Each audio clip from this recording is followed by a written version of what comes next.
For nearly 28 years, one piece of paper sat inside a locked desk at Kensington Palace. According to reports now circulating in royal circles, that paper had Princess Diana's signature on it. And next to her signature, in her own hand, was one name, Prince William. Last month, that paper finally came out of the drawer. And when Camilla's family found out what it said, the phone calls started flying. What they found inside that drawer was a single piece of paper. It had Diana's signature on it. And next to her signature, written in her own hand, in the careful, deliberate script of a woman who knew exactly what she was doing, was one name. William. Not the crown. Not the estate. Not Charles. Not the heir to the throne of England. Her son. Her boy. Her William. That piece of paper had been sitting in that locked drawer since December of 1996. 8 months before Diana died in Paris. For months after her divorce from Charles was finalized. 1 year before the world lost her entirely. She had signed it, dated it, and made sure it meant something. And then she had hidden it in the one place she trusted most. There was a drawer inside Kensington Palace that nobody opened for nearly 28 years. Not because they forgot about it. Not because it was lost in the chaos of a royal household that never stops moving. But because the woman who locked it never came back to unlock it. And the people who came after her, the people who moved into her rooms, rearranged her life, and quietly erased her name from the walls, had every reason to hope that whatever was inside would stay exactly where it was. As someone who lives with his own grief, I also know that what often matters most to the bereaved is that those we have lost are not forgotten. Forever. It didn't. In early 2026, a team of royal legal advisors pulled the drawer open on the instructions of one man. A man who had waited patiently, quietly, and deliberately for the right moment.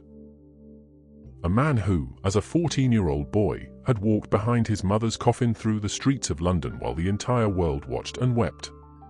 A man who had carried that day inside him for nearly 3 decades, and who had never, not once, forgotten what his mother left behind. When that paper finally came out of that drawer in 2026, everything changed. And the first people to feel it were not in the palace. They were in the home of a woman named Annabel Elliot, Camilla's sister. The phone call started before the day was over. Stay with this story. Because what is about to unfold goes deeper than a property dispute. Deeper than palace politics. Deeper than the long, cold war between a son and his stepmother that royal watchers have been tracking for years. This story is about a mother who saw what was coming. Who sat down in the quietest year of her life and made a decision that would take nearly 3 decades to fully land. And it landed. By the end of this story, 3 things will be completely clear. That's the income on what Charles's estate, the Duchy of Cornwall, is worth. Now, when Charles was in charge of that estate, he voluntarily chose to pay income tax, and we're expecting William to do exactly the same. What does it mean? Well, essentially, that William is no longer reliant on the bank of Dad. He is now financially independent for himself, Kate, their public engagements, and of course, their children. First, what Diana quietly arranged for William long before the world had any idea she was even thinking about it. Second, why Camilla's own sister picked up a phone in a panic the day this story broke and what the royal lawyer on the other end of that call told her. And third, there is a single date on that document, one date, and that date changes how the entire Diana, Charles, and Camilla story has to be read. Not just emotionally. Legally. Hold that date. We will come back to it. Hi viewers, here is a quick question before we go further into this story. Did you believe, even back then, that Diana was deliberately pushed out of the royal family? Yes or no, drop it in the comments right now. Because the answer to that question is exactly what makes everything that follows so important. Now, let's go back to what William actually found. The Duchy of Cornwall is not a small thing. It is one of the largest private estates in England. Farms, villages, coastline, historic buildings. Worth well over £1 billion. It passes from the reigning monarch's heir to the next in an unbroken line, and when Queen Elizabeth died in September of 2022 and Charles became king, William became its new master overnight. For 3 years, William settled into that role quietly. He made decisions slowly. He studied the books. He learned the properties. He walked the land. And then, in early 2026, he gave his legal team a very specific instruction. Pull every piece of paperwork connected to a small private property that had been quietly linked to his mother in the mid-1990s. Every deed, every letter, every signature, every transfer document, every note. The Crown owns thousands of buildings, thousands of acres. Things slip between the cracks for decades and nobody notices. A small property here, an old arrangement there, paperwork that was never properly followed up on because the person who signed it died before anyone thought to ask questions. But paper does not lie. And what those lawyers found buried under nearly 3 decades of royal administration was not an oversight. It was a plan. Diana had made a quiet legal arrangement in the final year of her life. She had put William's name on a document. She had tied a specific piece of property to her son, not to the crown, not to the family she had been cast out of, but to him personally.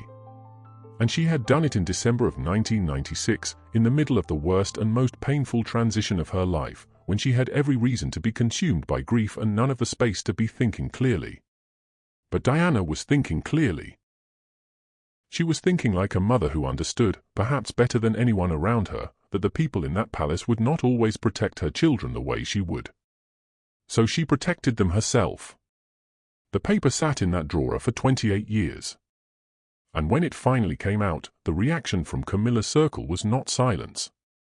It was not dignity. It was not the composed, measured response of people who had nothing to fear. It was panic. One phone call in particular begun. Half you wants to be scared. You know, you want to. You don't want to be scared too much, but it's that sort of fristle, isn't there? Just being a little bit frightened. Well, it's a books are a safe space, aren't they? Where you can be a little bit scared, and it's okay. You can close the covers, get under your duvet, and Exactly, sort of peek out of the top. Yeah. There are moments. One frantic, early morning call between a woman who had spent 2 decades decorating the homes of the royal estate and a palace lawyer who had just told her something she was not prepared to hear. What did that lawyer say? That is exactly where this story is going. But first, you need to understand who Diana really was in 1996. Because the woman who signed that paper was not the fragile, tearful figure the press had spent years reducing her to. She was something else entirely. Something sharper. Something quieter. Something that the people who underestimated her never saw coming. And neither did they. People called her Shy Di. That was the name they gave her when she was 19 years old, stepping into the light of the most scrutinized family on earth. Quiet. Soft. A little uncertain on her feet. The kind of girl, the press decided, who would do exactly as she was told. Wear the right dress. Smile at the right moment. Stand slightly behind the right man. They built an entire story around that version of Diana.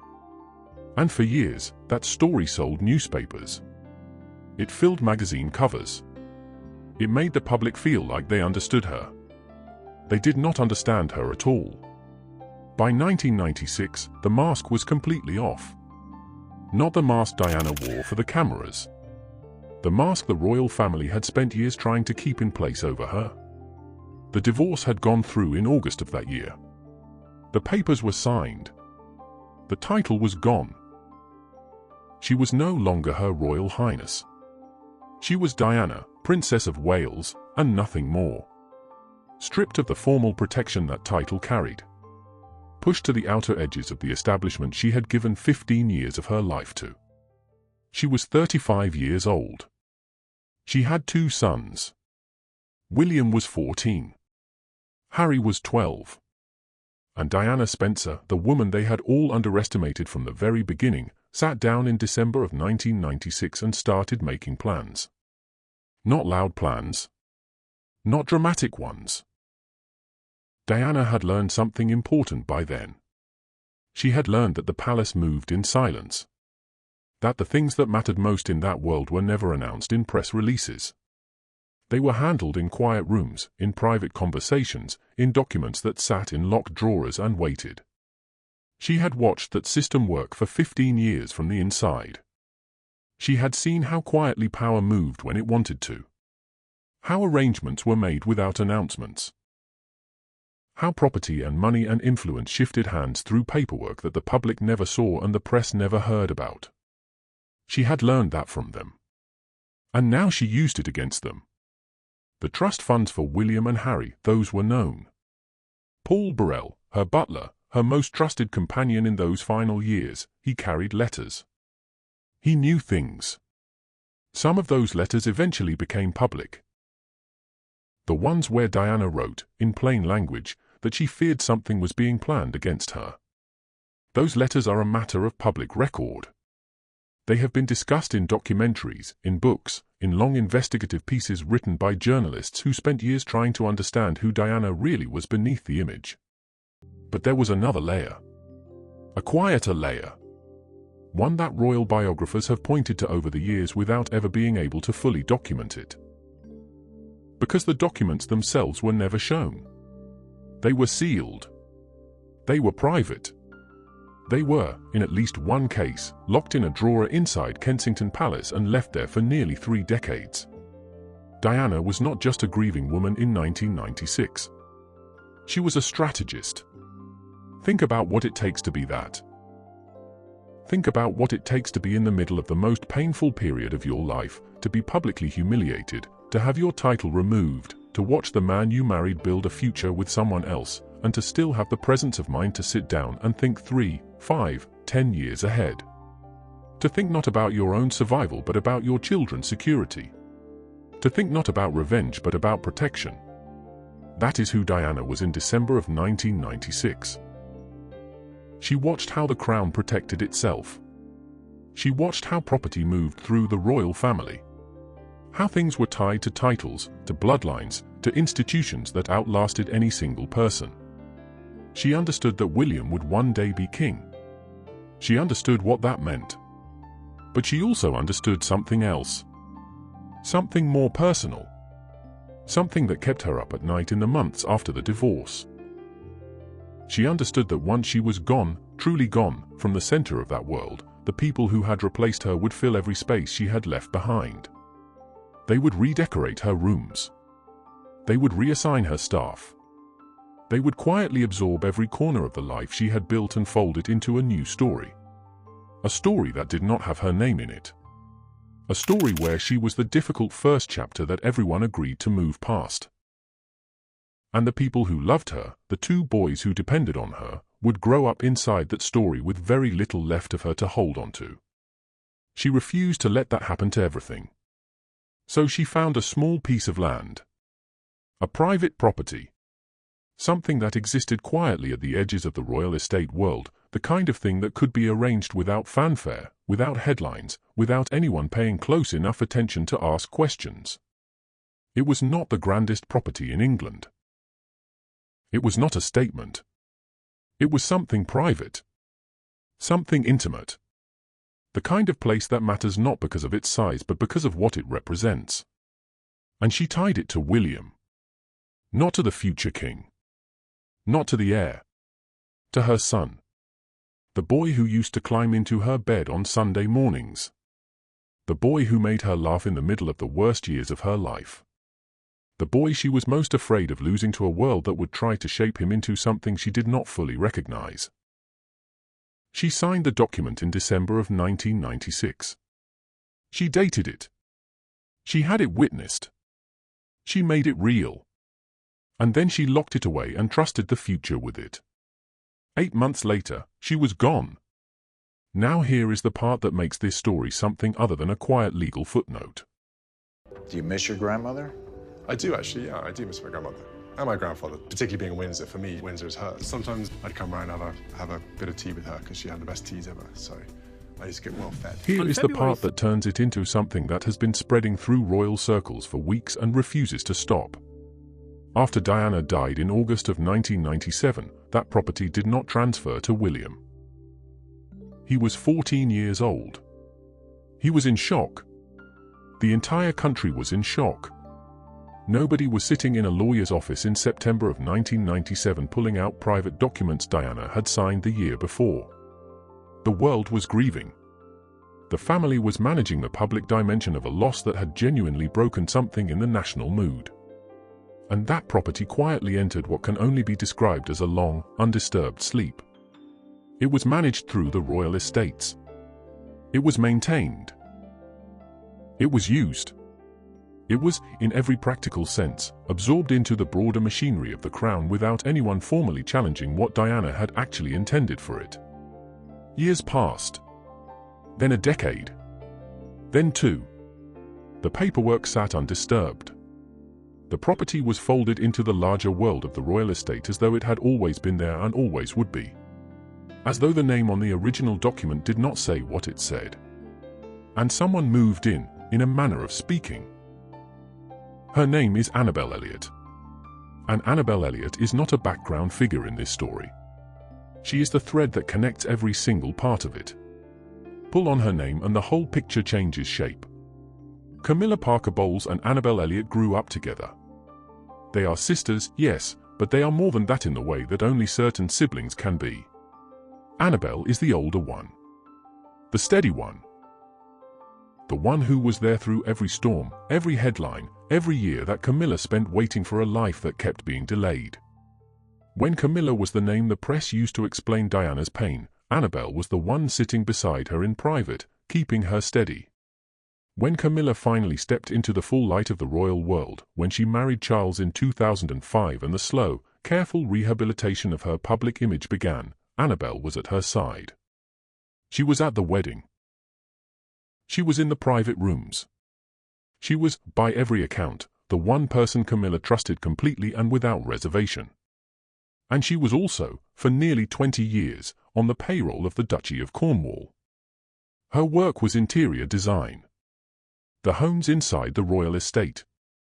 The wallpaper choices, the furniture selections, the curtains and the color palettes and the careful curation of spaces that reflected a certain kind of English taste. Quiet wealth. Old comfort. The kind of interiors that feel like they have always existed and always will. She was good at it. She was trusted with it. And the work was steady year after year because the people at the top of the family trusted her completely. For nearly 20 years, Annabel Elliot put her hands on the homes of the royal estate, including the small private property that Diana had tied to William in 1996. Let that settle for a moment. Let that sit. Diana spent the final year of her life quietly arranging a piece of her world for her son. A gift. A piece of her independence. Something that existed outside the crown's grip, something that was hers to give and hers alone. And after she died, after the grief settled and the world moved on and the family reconfigured itself around a new center, the family that had replaced her sent in an interior designer. Camilla's sister. She chose the wallpaper. She selected the furniture. She moved through those rooms and made them look the way she wanted them to look. And for nearly 20 years, nobody challenged it. Nobody raised a hand and said, "Wait. Wait. Do you know whose name is on the original document connected to this place? Do you know what that locked drawer in Kensington Palace actually contains?"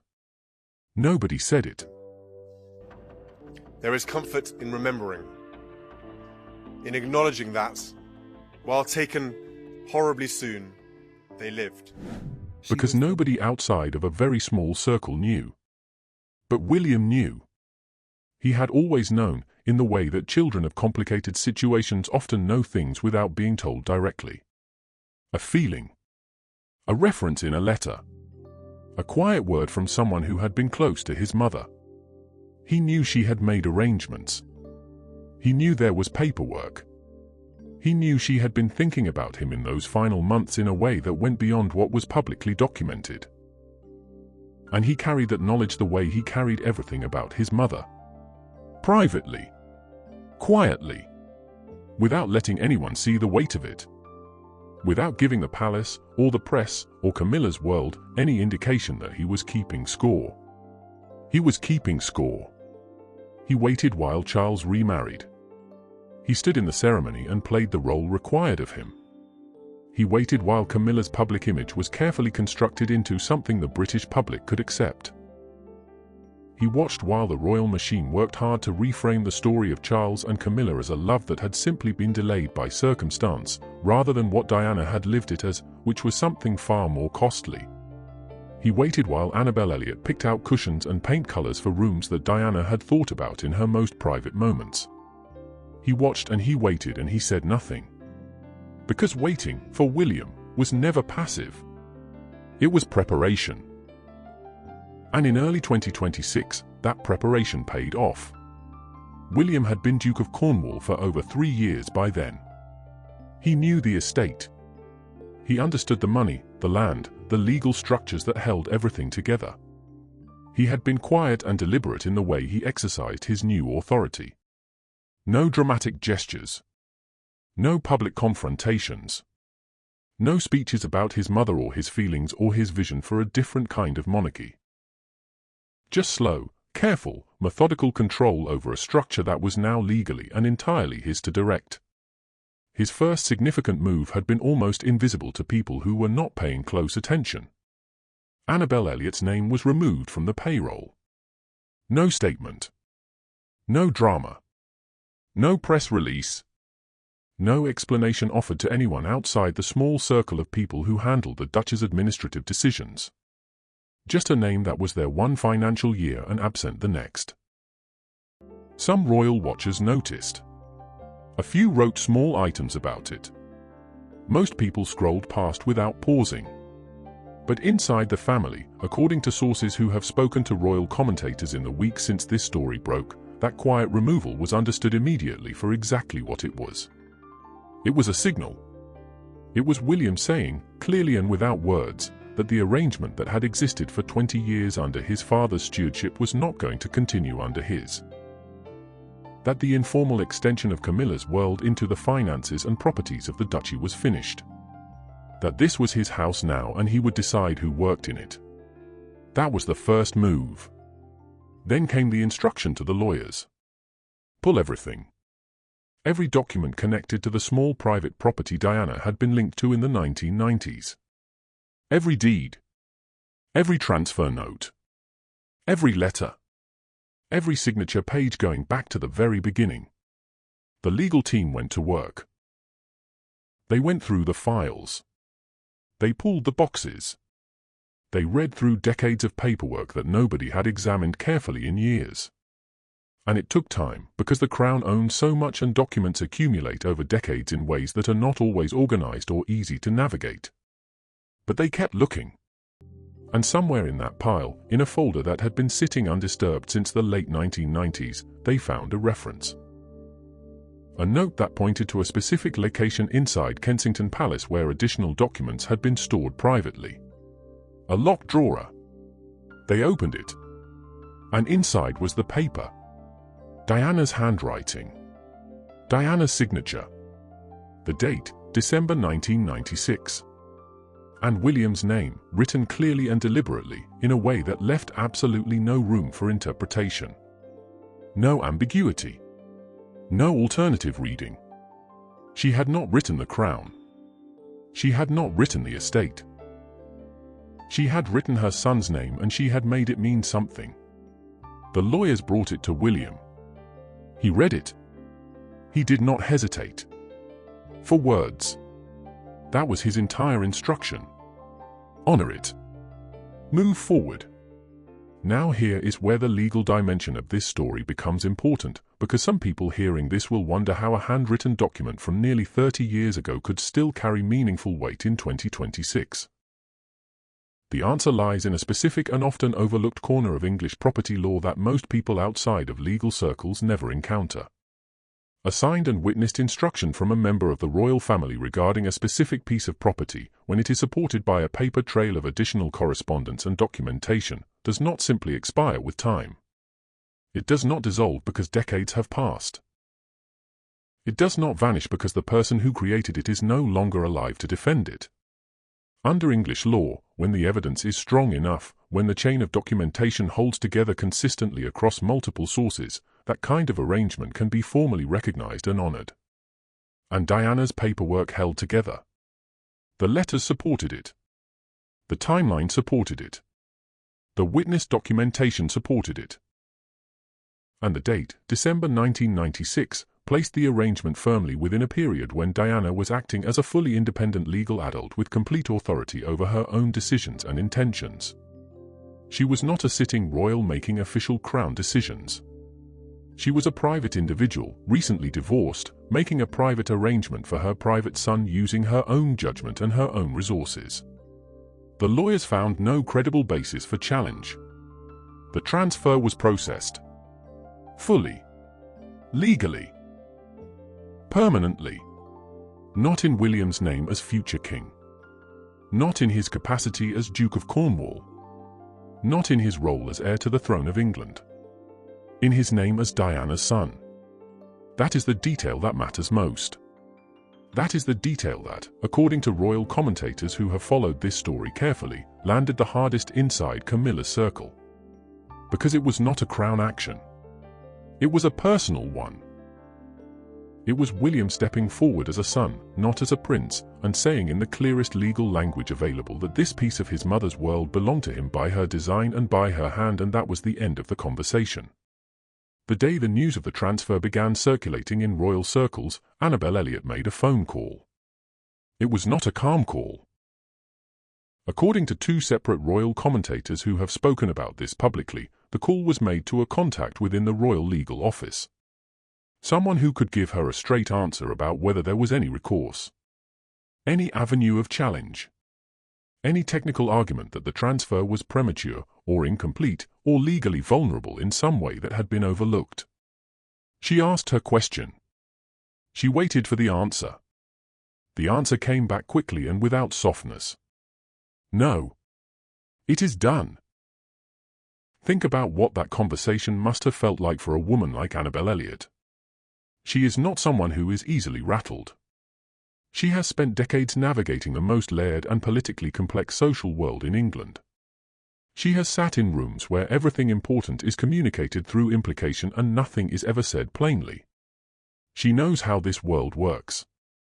She knows its rhythms and its rules and its unspoken codes. But there is no code to read when the answer is simply no. No, the document is valid. No, the transfer cannot be undone.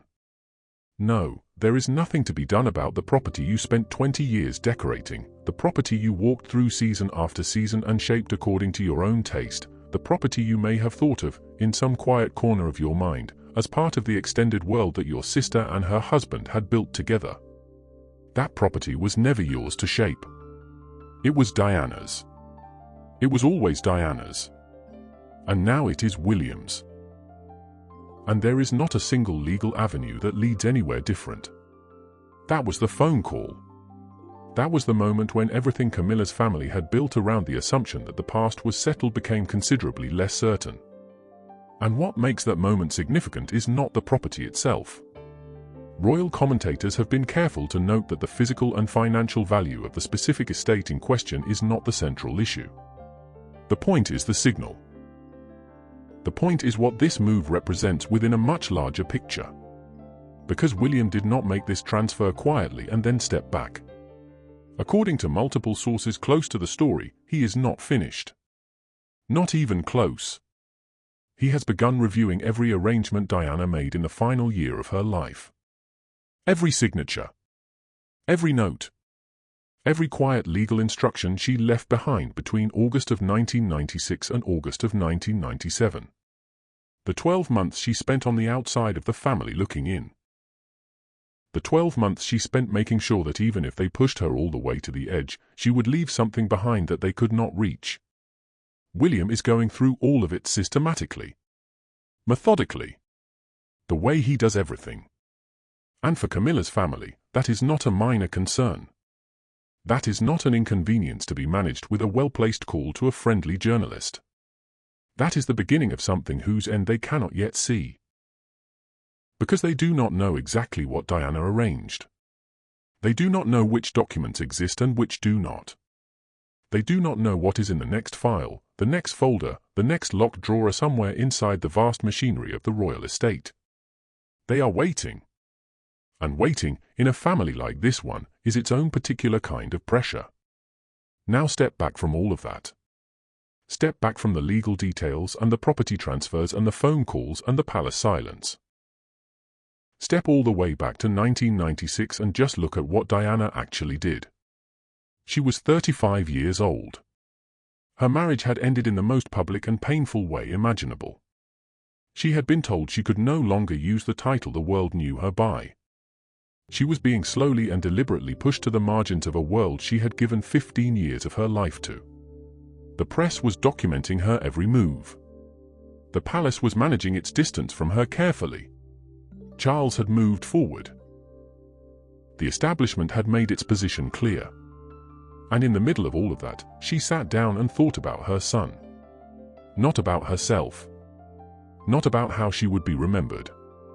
Not about the newspaper coverage or the biographies or the legacy that people in powerful positions always eventually start thinking about. She thought about a 14-year-old boy who was going to grow up inside a system that had just finished demonstrating, very clearly, what it was capable of doing to people it no longer needed. She wanted him to have something of hers that the system could not absorb. She found a way to give it to him. She signed the paper. She locked the drawer. She trusted that the boy she raised would become the man who would know what to do with it. It took 28 years. But he did.